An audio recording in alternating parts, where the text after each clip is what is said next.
Hello, everyone, and welcome to this event of the Jean Monnet Center Montreal. My name is Maria Popova, and I am the co-director on the McGill side of the center. We are very happy today to welcome Katalin Cseh virtually back to Montreal and to have a discussion of European solidarity in these pandemic times. I will start with a brief introduction of Katalin. As I alluded to, she was born in Montreal, but grew up in Hungary, became a medical doctor first, but Hungary's rule of law backsliding sort of drew her to politics quite quickly. She then got a degree in health policy, economics and law from Erasmus University in Rotterdam. She is part of this Erasmus generation in Europe, and sort of the generation that puts their hopes in a united Europe. So in 2015, she co-founded the Momentum movement, which was a movement meant to push for democratic accountability in Hungary. The movement then became a political party and contested the 2018 parliamentary election. Given the limits to political contestation in Hungary, they didn't win any seats, but in 2019, Katalin was elected to the European Parliament on the Momentum movement ticket and became one of the vice chairs of the Renew Europe group. So from this position of both a European Parliament MEP and someone watching closely and sort of seeking to influence also Hungarian politics, I will start off this discussion by asking you sort of what are some of the biggest challenges to European solidarity right now, and in fact, what are some of our main mechanism or the main hope for overcoming them? Katalin, you have the floor. Thank you very much, Maria. And first of all, let me thank everybody who made it possible for me to address you today. As it was already mentioned, it's kind of a special moment for me because I was indeed born in Montreal. I'm a dual Canadian-Hungarian citizen, and it's actually my first time that I'm back to Montreal, even virtually. So I really hope that this will change very soon.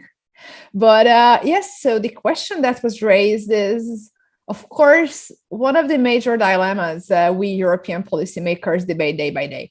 And I would like to start with sort of like a personal reflection and then expand it into a more general overview about the state of our affairs and ways out, and maybe some global takeaways, because I think there are quite many from here.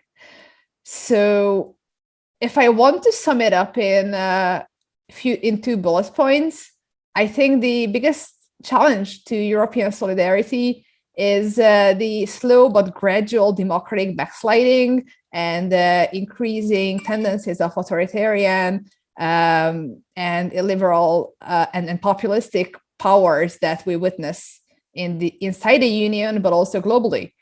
And the lack of mechanisms which could make us Europeans, those who believe in democracy, in human rights, in freedom of speech, and in transparency, to fight against those who don't. But how is it viewed from the perspective of somebody who was born in Montreal, you might ask? I would just start with a short story. So my parents left Hungary in the 80s when well, democracy was very, very far away from our reach. They moved to Montreal. My dad is a chemical engineer, PhD, who used to work in the chemical industry in Canada. And they were very, very happy to establish themselves in a country which believes in diversity, where human rights are cherished, when there's freedom, where they couldn't be taken to court or couldn't be fired over their political or ideological stances, and where everybody has the same opportunities to succeed. And we were born there with my brother more than 30 years ago. And when the change came around in 1990 in Hungary, my parents, of course, reflected for some time, but then eventually they decided to give a shot to this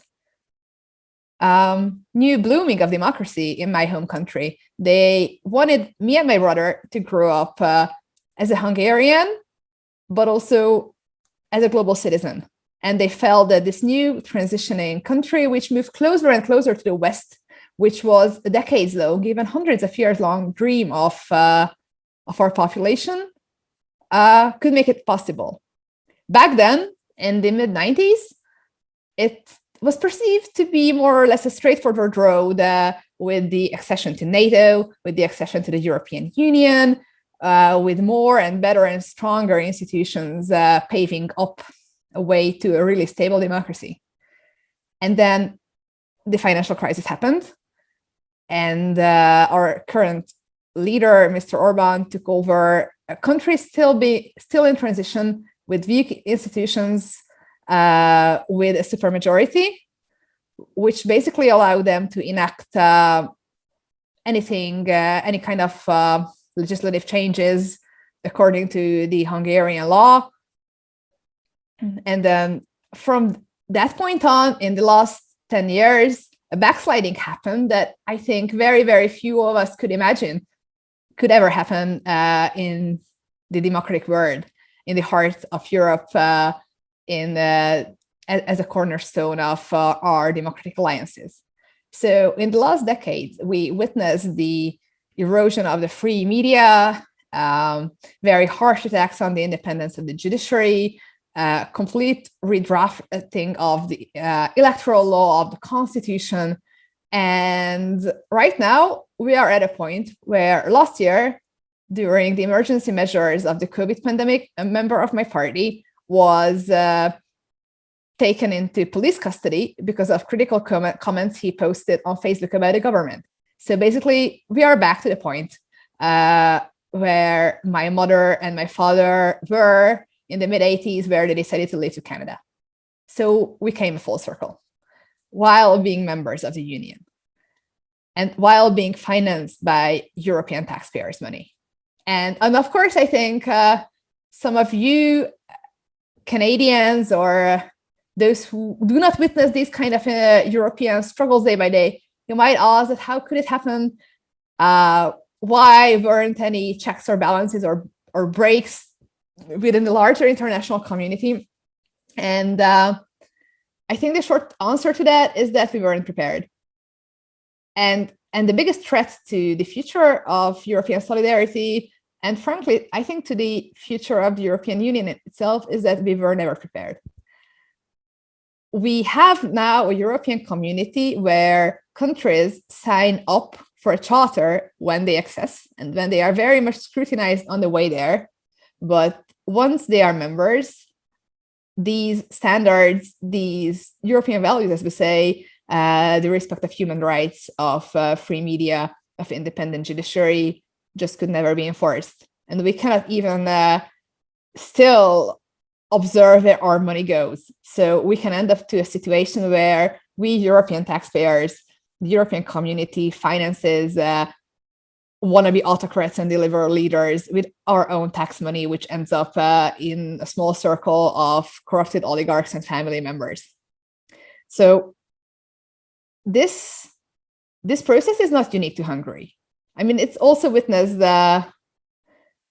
elsewhere in Europe, in Poland, in Slovenia, in Bulgaria, but also across the Atlantic. I mean, we all watched what happened to a country which is highly regarded as the beacon of democracy to see its capital attacked on such a symbolic day as it happened this January. So democratic backsliding is a global issue. And of course, we need global solutions for that. But we are here to talk about European solutions. So I will stick to this. So I think if we want to move forward as Europe, we first of all need safeguards, well-functioning safeguards, which allows us to take steps towards enforcing our values and our charters, because we are a club, we have a membership rule, and whoever wants to enjoy the benefits of the membership, they also have to adhere to these rules. So the European Union cannot stay as a cash machine, which finances autocrats, and then when somebody asks where the money is coming from, they can only resort to an answer that, well, it's not in the competence of the Union. European solidarity, therefore, needs that a rule of law conditionality to be applied when it comes to the spending of European money. There is a law that was finally adopted last December, and I am very honored to be a part of this process. But this law is still not being used properly because due to the technicalities of European lawmaking, right now Hungary and Poland challenges this law at court. And even though legislation could allow the European Union to take action even right now, the complications of bureaucracy and all this like technical power brokering basically puts the application of this regulation to a stall, even though there are like billions of euros being distributed right now as COVID relief from European taxpayers' money. Also, we really need to reconsider how do we use or how do we structure our internal procedures? Because in the European Council, the highest decision-making body of the Union, where the heads of state and governments meet, a lot of issues, the vast majority of issues are tied to unanimity. So everybody has to agree. Well, this is usually not even an easy task when you are together with your group of friends and you want to order a pizza, but it's even harder when really difficult global issues are at stake. And over the past years, and most significantly over the recent months, it was witnessed that Hungary very often acted like Trojan horses for foreign autocrats, for geopolitical rivals. Very often, we vetoed, for instance, statements on the crackdown on Hong Kong activists.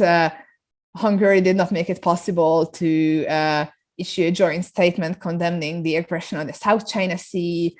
We very often veto human rights sanctions against Russian or other leaders. And you could ask why? Well, these countries spent a lot of money in Hungary. And this money is very often not tied to any conditions, or, well, the conditions are not known. China is building a high-speed railway from Hungary to Serbia. Russia finances the expansion of our nuclear power plant. And these contracts are classified for decades. Nobody knows what's in there. And in the same time, Hungary is blocking with its veto, again, very often, the application of stricter anti-corruption conditionalities in our European Union's budget. So, you might ask that, how could we go on like this? So we have to do away with the unanimity rule. We have to create stronger legislative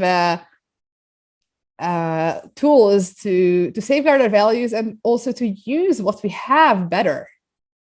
Because we already have a lot of possibilities to stand up for what we believe in and to make it think that our money goes to what we believe in. But very often these processes are slow, bureaucratic, get lost in translation. Because the way forward, right now we are having a conference for the future of Europe, which, well, it's just starting basically in these days. It will be a big reform consultation process with European citizens, lawmakers, institutions, where these big questions are asked, that where Europe is going. And I think where Europe should be going is to be a stronger actor, a more confident actor, not only a regulator, but also a global market where the market power is used for the sake of public good. We have to create a way where we structure our trade, our foreign policy in accordance with the values of human rights, democracy, and also sustainability. But we need legislative changes. And I hope that these challenges that came in our way in the past years and this erosion from within can come to a stop. But of course, Viktor Orban was not voted by European leaders, and it will not be changed by European leaders, neither does his friends and allies within the Union. So we European people have to go to the polls. We Hungarians go to the polls next year, next April. And well, we have to give voice to this sentiment that many of our Hungarian fellow citizens feel, that we want a stronger Europe, not a weaker one. A closing way of putting things in picture is that from the outside, the question is very often asked that why is Hungary or Poland, for instance, are even members of the Union? And I think the easy answer for it is that they just have no reasons to leave. They don't want to leave the European Union. They want to weaken it and destroy it from the inside. They want less rules, less constraints, more money, and also more power and influence. Because we are, well, you know, compared to Canada, we are, or like to other global powers, we are small countries. And the power Mr. Orban is unfortunately exploiting is exactly this influence, that he is in the heart of the community. He influences global security decisions as part of NATO, global market decisions as part of the EU. And this is how he can buy influence from his autocratic friends and allies. And we have to make a stop to this inner erosion and destruction and move away toward a stronger Europe with stronger solidarity, but also with stronger rules. And where no European citizen can be treated as a second-class citizen, where the freedoms and advantages of the European way of life is protected everywhere, where racism, discrimination and human rights abuses have no place. And this can only be in a reformed, stronger, and more integrated Europe, which is a more confident global actor as well. So I believe that the way to overcome is reforms, legislative reforms, but also communication reforms, because we have to feel that we are a part of something. And very often this is also lost in translation, just as other laws that are not enacted. So I will stop here, and I really hope that we can have a discussion. Thank you very much, Katalin. So we have a good manageable group of people. So I think the best way to facilitate the discussion would be for people to indicate that you want to ask a question, and we will unmute you so you can ask your question in your own voice rather than typing it in the chat. So let's open it up to questions.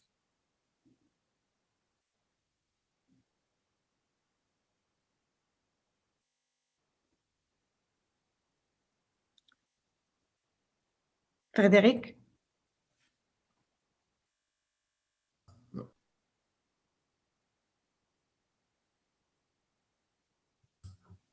Yes. Hi. Sorry. Thank you very much for your presentation. Extremely interesting. And I really sympathize with the position of a liberal MEP who at the same time has to defend the population of her country in Strasbourg and Brussels, but on the other hand is in what we say in French, à porte-à-faux, or in a situation where it's no longer being in the opposition to the national government, which is already a challenge for many MEPs, but where you have real questions about whether even the government still belongs to the European Union, if not in the institutions, but at least in the mindset.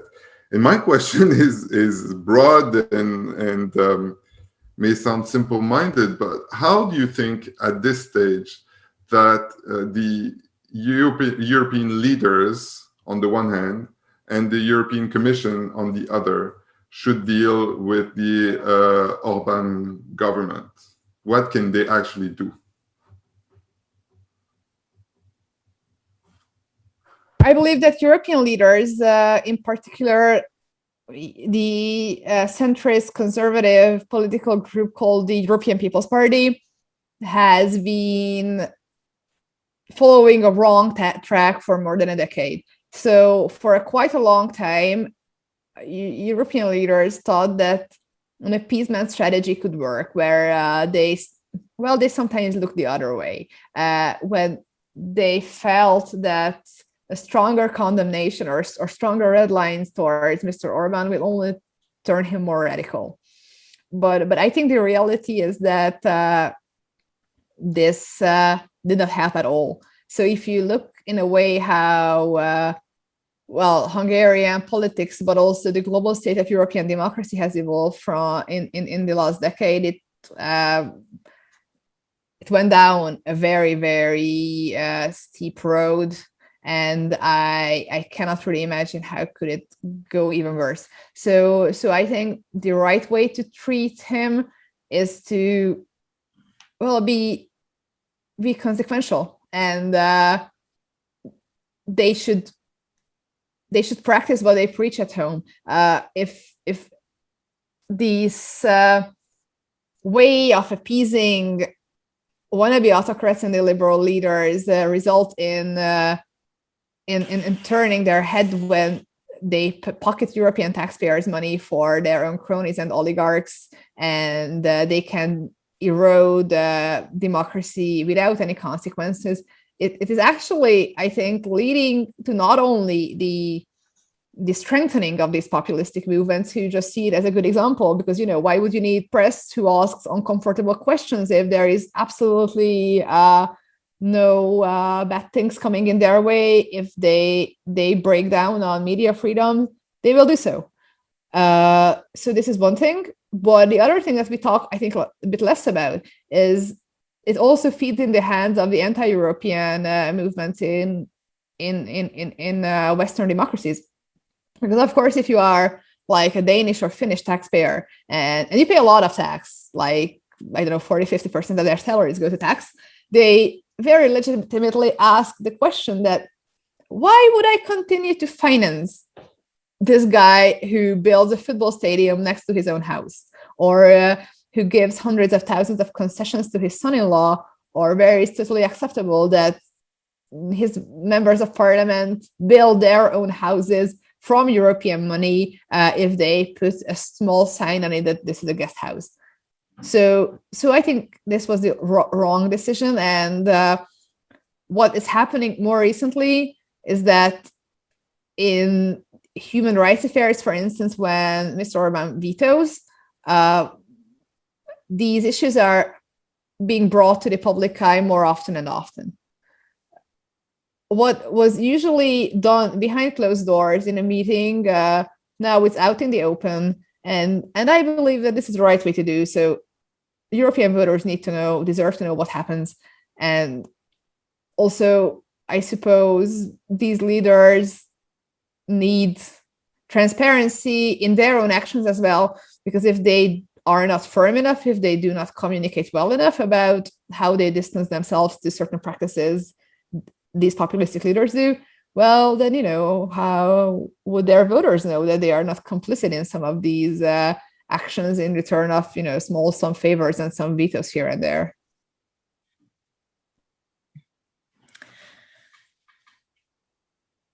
Next question comes from George Ross.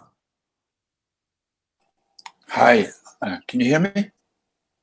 Yeah, thanks very much. Certainly nothing much to disagree with you about in what you said. In fact, nothing, period. You've expressed probably a reservations about the operation of the EU that have been there from the beginning, but are terribly exaggerated by what you talk about in Poland, Hungary, and elsewhere. And the dangers you talk about are correct. You're right to point to them.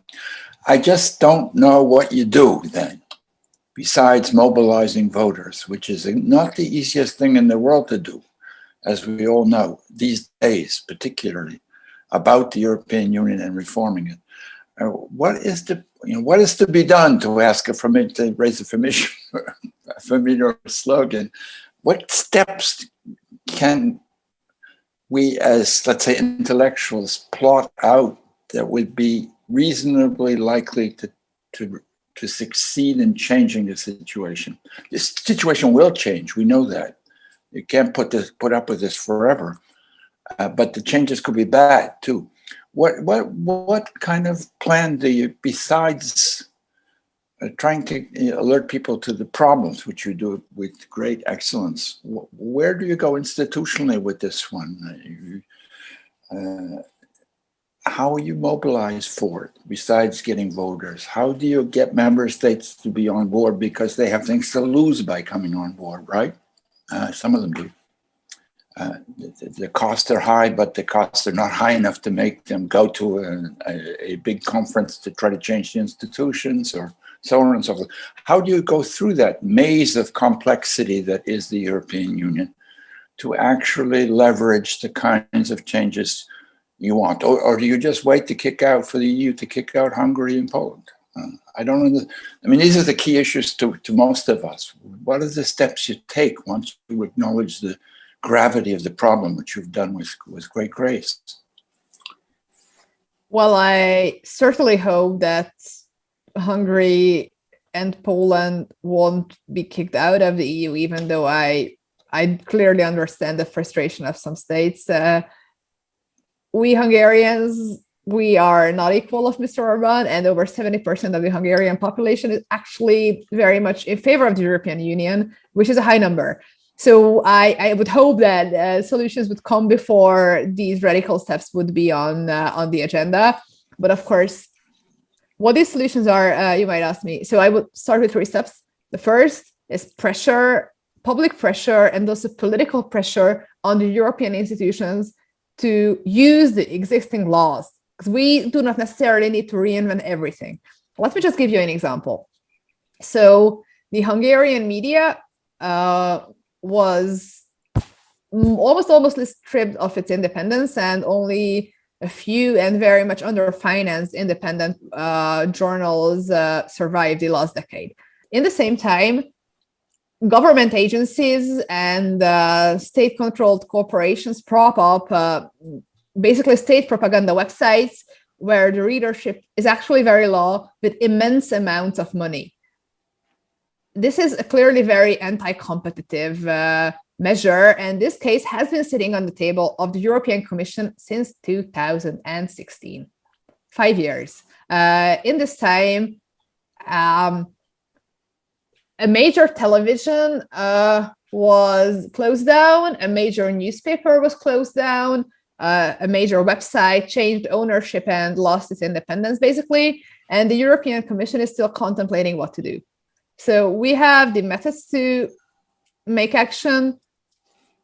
We have laws that could be applied, and still we are very slow. Another case is, you might have heard that the Central European University, an American private university that had its headquarters in Budapest, was basically kicked out of the country, which is, I think, an unprecedented step really in the European Union. And this case was, of course, challenged in front of the European Court. And the court decision indeed condemned the Hungarian decision and declared it unlawful many years after this happened. So right now, of course, you have the court ruling, but the university is already in Vienna. So you cannot really change things at this point. So this is where also, I think, intellectuals and voters and those who care about the global state of democracy come in, because public opinion, public voices really do matter a lot. This is one thing. The other is to write to your MEPs to be braver or elect new ones, those who can create new laws within the existing boundaries. And for this, I think a very good example is a rule of law conditionality mechanism, which is, of course, very, very far away from perfect. But when I was working on it, we really made a way to squeeze a very strong and I think a historic reform in the existing frameworks of the treaties, which if used properly, and this is where I'm back to my first point, can actually provide a control over our public finances. It could be a strong weapon against corruption. So we can be sometimes a bit creative and innovative, even within what we have.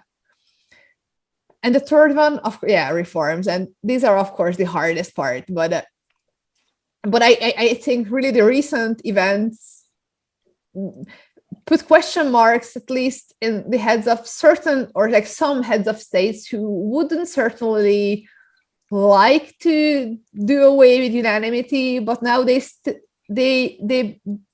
might see that it's highly unpractical because, well, very often member states abuse it. And it's not only about, I am a country and I care about this one issue and you are stepping on my toes, so I use my veto.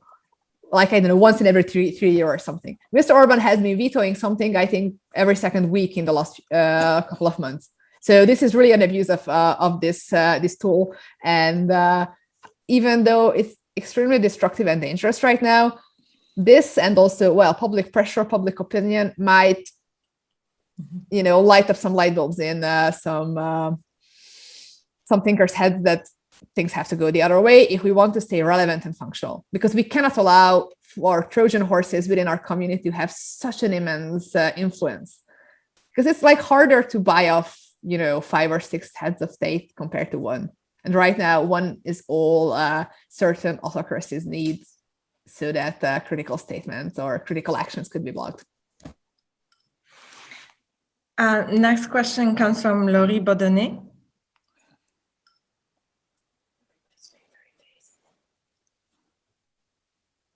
Là. Il n'est pas là. Oh. There.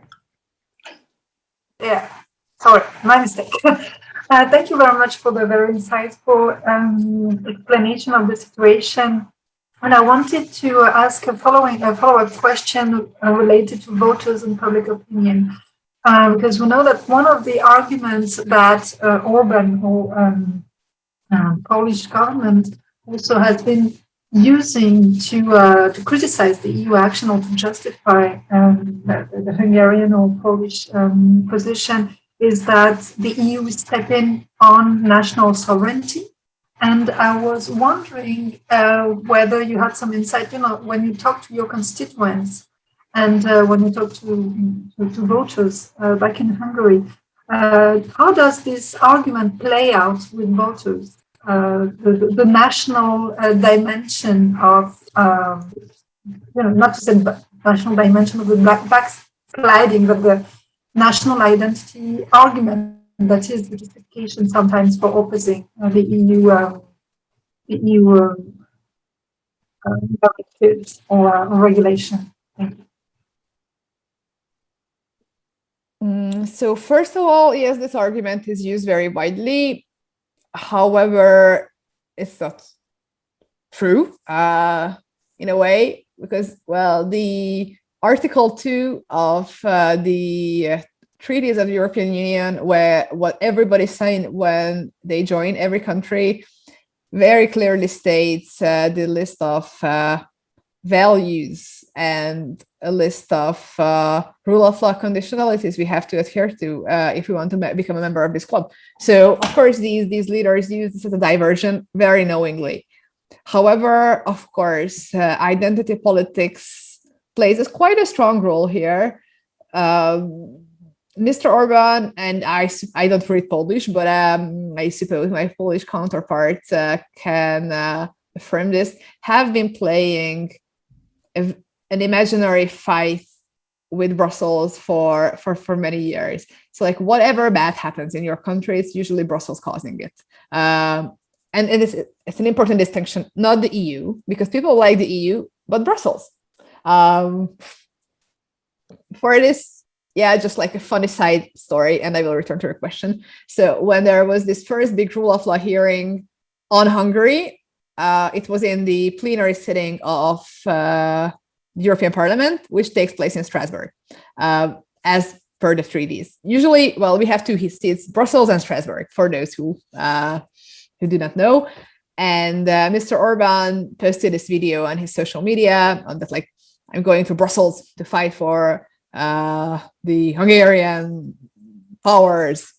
And of course, he went to Strasbourg because that's where the sitting was. But nobody really associates Strasbourg with like anything because Brussels is always the enemy, this poor city.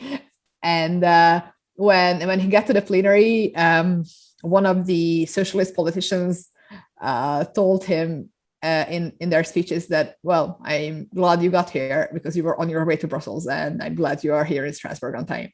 But this is just like a side note to illustrate what kind of absurdity could the government propaganda reach when they just want to fight with something that they can battle.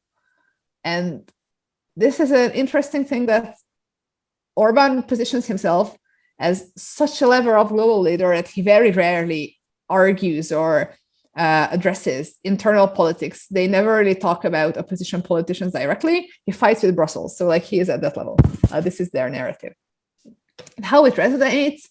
Well, of course, it's quite easy to put somebody's message through if they control millions of euros worth of propaganda, and when they abuse their governmental positions through basically a permanent party campaign.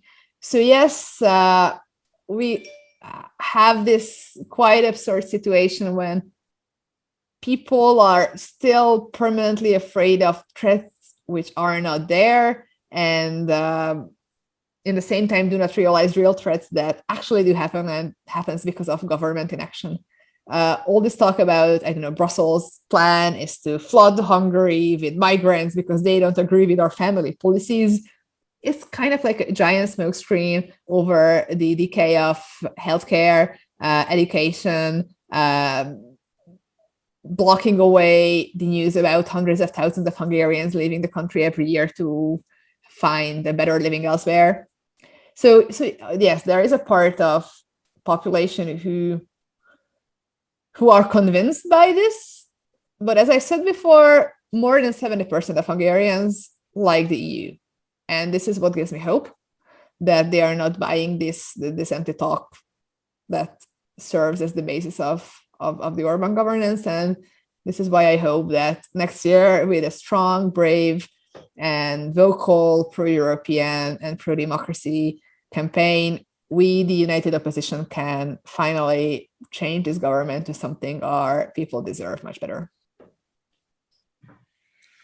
Next question comes from Johannes Müller-Gomez. Super, merci beaucoup. Thank you very much for this interesting talk. I would like to come back to Frederick's question, and I would have a follow-up question to what you said at the beginning on what hasn't been done and what we should do in the future to somehow react to what is happening in Poland and in Hungary. And I was in particular interested in the role of Germany, which is, after all, the largest member state. We've got the CDU, CSU, which have been in power for 16 years. Angela Merkel, who seems to have some close ties to Orbán. So I was wondering whether you have any opinion on that, on why Germany hasn't reacted so far, or what Germany could do in the future. What we have seen in the European Parliament, the CDU in particular has been very reluctant regarding the question of how to deal with the MEPs from the Fidesz party. And I think a very hard case to understand is the CSU in Bavaria, who seems to even offer a platform for Orbán, who have invited Orbán so he can defend his approach regarding the migration crisis, or the so-called migration crisis. So it's not even not a reaction, but rather somehow an active support of the Orbán regime, which seems kind of crazy coming from Germany. Yeah, and, do you have any thoughts on that? Why hasn't Germany really done anything so far, and what should Germany do in the future? Thank you. So Germany has very, very significant business interests in Hungary. Mr. Orban is kind of like a champion of, well, what some people call pragmatist politics, and others call, if you complain, we buy some stuff from you. Right now, German car companies are one of the biggest employers in Hungary, but they also have a very, very lax labor law that is basically hand-drafted by the lawyers of these same companies. They receive a lot of benefits, and of course, industry interests are very, very strong in this regard. And I would presume that this certainly influences the way how the current governing German party addresses some of the human rights and democracy-related challenges is through the lens of these industrial interests as well. But I think what is very often being forgotten in the same time is that the fact that actually democracies are just better places to invest on the long run. Because what you would need if you run this huge company is, first of all, predictability, that you kind of know that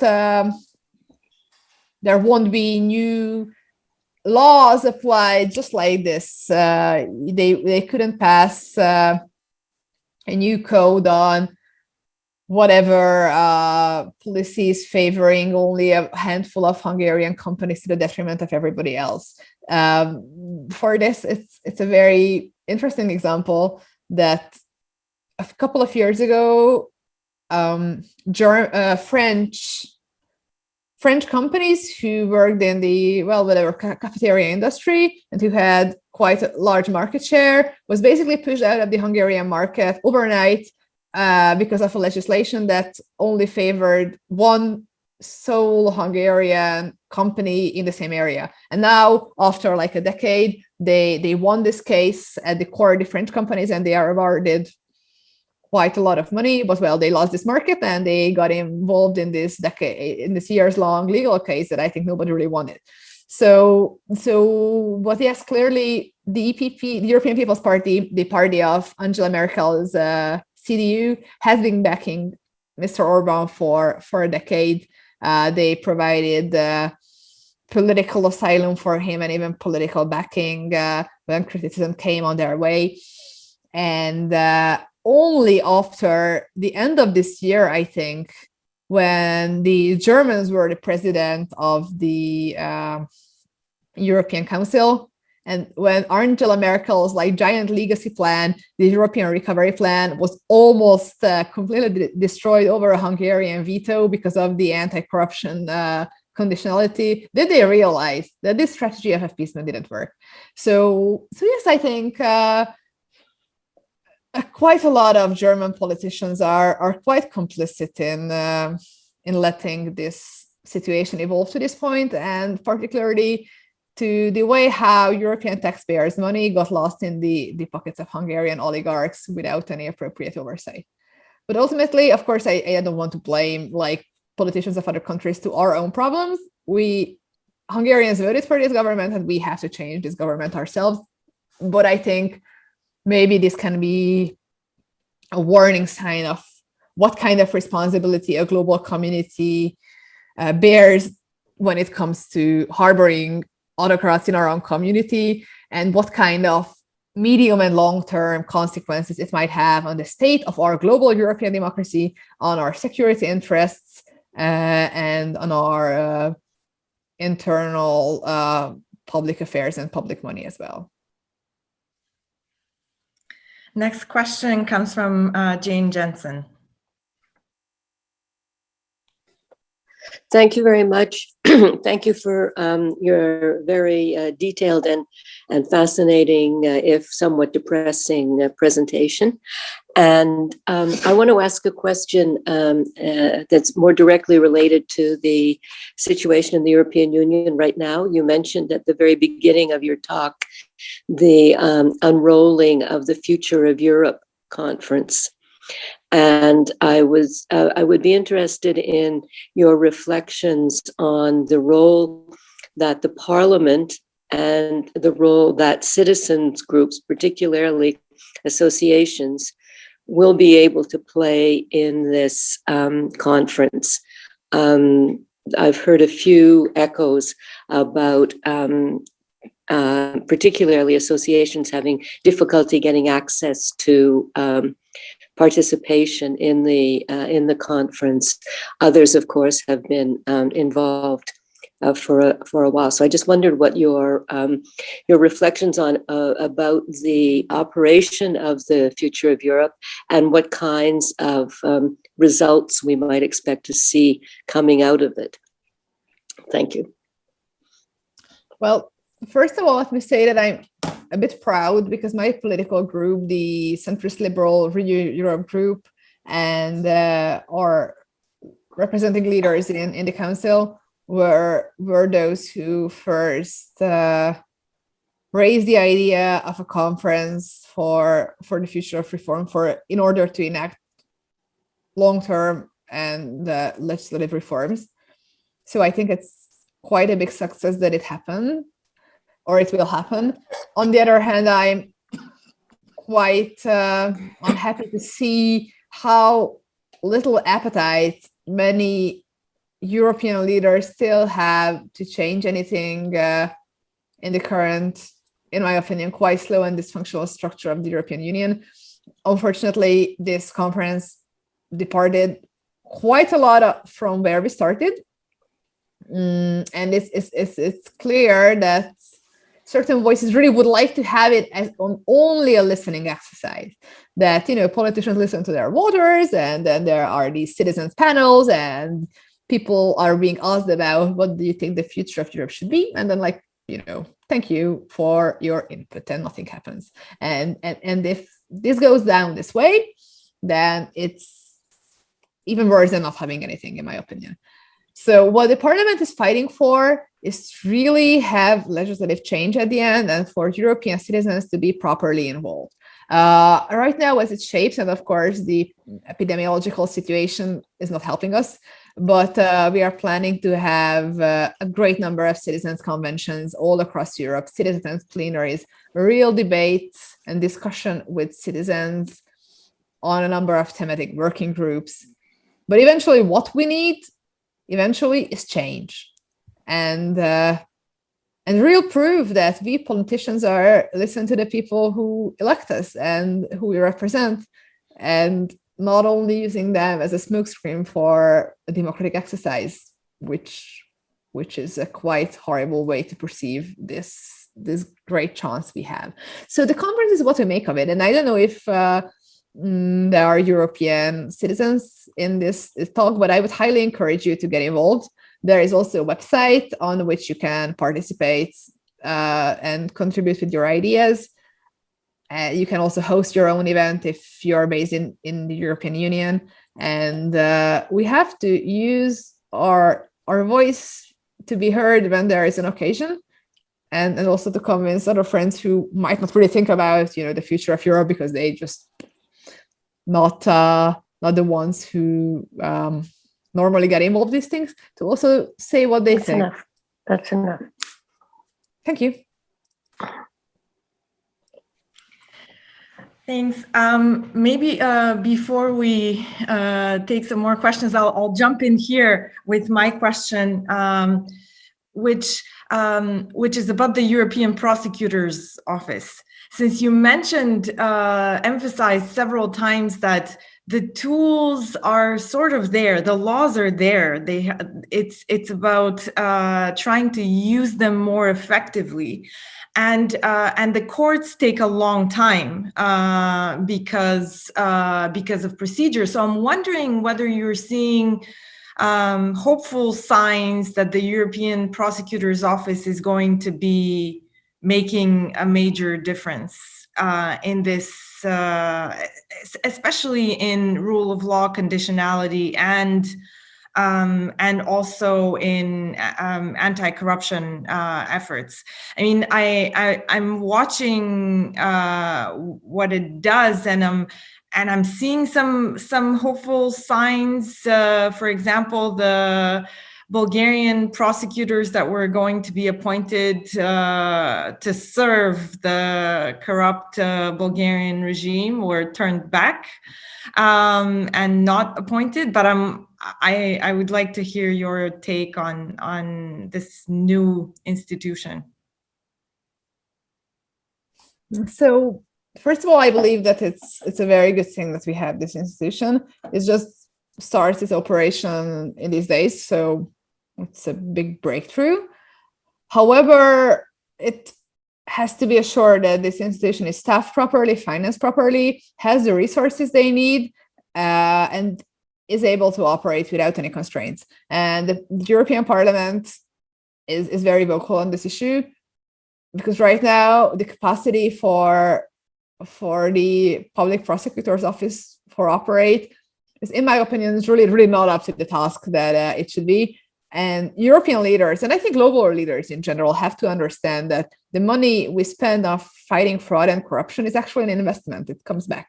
If this institution is able to recover money, it's quite likely to be much more than what it would need for better functioning. So, but it's an ongoing fight. It's, budget lines and advocacy work. But indeed, it can make a major difference. I'm quite sure. The prosecutor who is leading it, Laura Codruța-Kövesi, really did an amazing job in her native country, Romania, prosecuting corrupted politicians by the dozens and cracking down on crime networks. So she is really dedicated. Another problem is that it's not mandatory. So, well, two of the countries opting out, it's Hungary and Poland, which are major beneficiaries of European funding with major challenges. And once again, the European legislative framework did not allow us to have the oversight we need. And also it has to be figured out that, what happens where European money is spent and the EPO is not active. How could we control those kind of transactions as well? And in the terms of countries which are in the EPO and which might have problems, it's quite important to ensure that the people who work on these cases are independent, have staff and also knowledge of the local situation adequately, and they are not blocked by operations. For instance, let me just tell you an example. I heard that certain countries use this strategy to flood the EPO with cases. So I know of some countries which already sent in or signaled that it has thousands of cases for the EPO to investigate, and quite likely the vast majority of these are very, very small frauds. So I don't know, two small businesses doing business with each other, and I don't know, 2,000 euros are lost in between, which is, of course, it's bad, but basically they are just overwhelming the system in order to make it more difficult to spot the big fish. This is why we need a lot of staff, and this is what the parliament is fighting for. That's very interesting. Next question comes from Matthijs van Wyk. Hi, thank you. First of all, I would like to say that I think it's very brave that you put yourself out there in the Hungarian political arena, given the volatile and democratic circumstances of the country. As a member of the Pan-European Party Volt, I find that very inspirational. I have a question about unanimity voting in the council. Do you think Renew Europe would support the change from unanimity voting to QMV, given that Mark Rutte's Dutch VVD is continuously behaving in a Eurosceptic manner? I'm asking you this because the Dutch government is continuously Eurosceptic under his leadership, especially under the pandemic. So, well, I suppose we have quite a lot of Renew Europe leaders with quite a diverse spectrum of opinions. And I believe that some are more easily convinced than others in this matter. But generally, for instance, on foreign policy matters, Renew Europe has been quite vocal about our opinion that it has to be done away with. Of course, even though I would love to see a general change to QMV, probably it will be a gradual process, which, well, there are some people like me who want like immediate change now, but you know, politics is not always like that. But a QMV on human rights sanctions, for instance, on foreign policy matters could be a good step, like a foot in the door, as some say. And I'm quite sure that, or not quite sure, but I'm hopeful that even the more skeptical leaders could be convinced to go down that way. But of course, it's quite difficult when you need unanimity to do away with unanimity. So it's a challenge, really. But if you don't do it, then I have very big question marks in my head regarding the future of the European Union.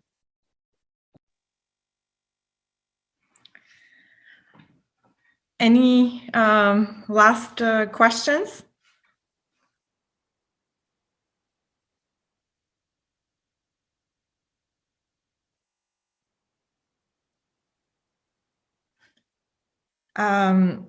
George Ross has a follow-up.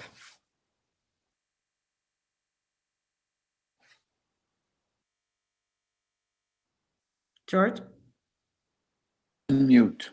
Okay. Does that work? Yes. Okay. I'm very confused by this modern technology.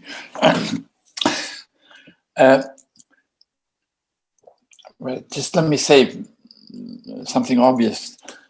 It seems extremely unlikely to me that member states will abandon the unanimity principle in the European Council, because they might lose something very near and dear if they did so in the future. They can veto things now. No, they lose the veto. Everybody disagrees about something. It's something they're not going to be easily led to do. But that's just a comment. I'd like you to review a bit about why, or maybe go into greater detail about why not flood the court. How to do that? How would you flood the court? And how would you get the court to react more rapidly to the obvious issues that Hungary and Poland are raising, the rule of law issues and other things? Why not just throw as much at the court as you can, and you get a lot of talk going that way? Eventually, I would think. But what are the reasons why that's not going to work very well? But it seems to me the major conclusion that I would reach from what you've said, despite your obviously courageous struggle and that of your allies, and may there be more of them, is if I'm some old guy and I am like a leader of Europe, I'm going to say, let's wait till Orban dies or gets run over by a train, or that the Polish government gets voted out of power, which is conceivable. That's conceivable. Whether Orban can be voted out of power is another one. But let's wait until the domestics clear up their messes and everything will be better. And so we just hold on for a while, and Orban will get discouraged or something terrible will happen to him, and push him as hard as you can, and just let it happen. Just let it happen. I'm trying. That's not my position, but I suspect the position of many of the most important actors. We can't do anything without doing damage to ourselves at this point. They say we can give speeches. That's the Macron method, right? Give a big speech. Go to the Sorbonne, give a big speech. There are member states that are preventing Europe from being great, and so on. But that's about all you're going to get, I think. Waiting him out, but winning an election in Hungary would be a very great thing. What are the problems of winning an election in Hungary? That would get rid of Orban. But maybe. So two issues. Why not flood the court? Don't put your money on changing UCO, because that's unlikely, because game theory will tell you it doesn't make any sense to do that if you're a member state, particularly a small member state. But then throw all your money at discrediting Orban over and over again, and helping hoping that people like you in Hungary will kick him out, or maybe run him over or something like that. But this is a real dilemma, because if you can't change the unanimity rule in UCO, then you need other ways of going. And winning elections on this issue in Denmark is not a winner, I think. Also, it's a real issue that people will take seriously. So again, back to the question of what's the easiest and best way to get rid of this terrible man? Well, of course, the easiest way is to mobilize Hungarian voters by us Hungarian politicians and get him voted out. So you are right on this. But I think this problem is not an Orban problem, and this is not a Kaczynski problem. It's a systemic problem.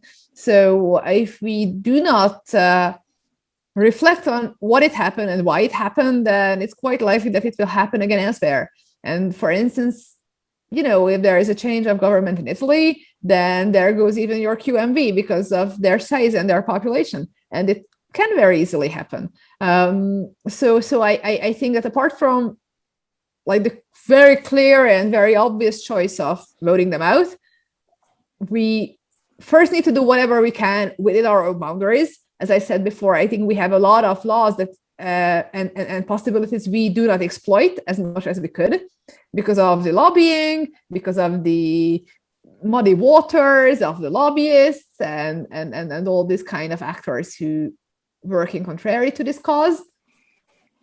And we also have to think, what can we do within the framework we have, as we could do it with the conditionality. And when it comes to the QMV, yes, you're right that it's not an easy fight. However, I would think that as it could be a gradual fight, this conference could be like a good opportunity for those citizens, and I don't know if they are in the majority, maybe not, but if we have like a sizable number of people, I'm talking at the grades of millions, so not a couple of tens of thousands of policy nerds like myself tweeting about it, but real a popular way of saying that maybe the EU should be more strong on human rights, then maybe, but just maybe, there is a chance of a slight change at some of the areas. And of course, when it comes to finances or budget decisions, it's a bigger thing. But if we just think about human rights sanctions, that's maybe not so inconceivable for countries who are generally against the QMV rule at other areas. But for that, we need to hear the voice of the European people, and that's why it's so important that the Conference for the Future of Europe will be a success. Thank you very much, Katalin, for this great discussion. Thanks very much to the audience for the engaging questions. I hope we can continue this conversation in Montreal in person sometime in the near future. Let's definitely stay in touch. Thank you very much. Thanks for having me, and thanks for the great questions. Thanks. Have a very good day. For me, it's evening. Bye.